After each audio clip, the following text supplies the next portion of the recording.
నీకు ఎలాంటి వాడు కావాలమ్మా? నాన్నగారు, నాకు ఆ నుంచి అహా వరకు అర్హత ఉన్న అబ్బాయి కావాలి. ఆ నుంచి అహా వరక అంటే ఎక్స్ప్లెయిన్ చేస్తాను, రాసుకోండి. ఆ అమ్మా నాన్నలకు దూరంగా ఉండాలి. ఆ ఆస్తుపాస్తులు పుష్కలంగా ఉండాలి. ఈ ఇల్లు ఇంద్రభవనంలా ఉండాలి. ఈ తరం కుర్రాడిలా ఉండాలి. ఉన్నత స్థాయి స్నేహితులు ఉండాలి. ఊరూర్లు విదేశాలు తిప్పాలి. ఎర్రగా బుర్రగా ఉండాలి. ఏకైక సంతానం అయి ఉండాలి.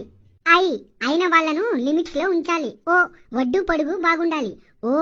ఓర్పుతో నా ఆజ్ఞనల్ని పాటించాలి. ఔషధాల జోలికి పోని ఆరోగ్యవంతుడై ఉండాలి.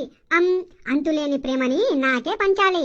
ఆహా హస్బెండ్ అంటే ఇలా ఉండాలి అని చుట్టుపక్క వాళ్ళు చూసి కుళ్ళుకోవాలి.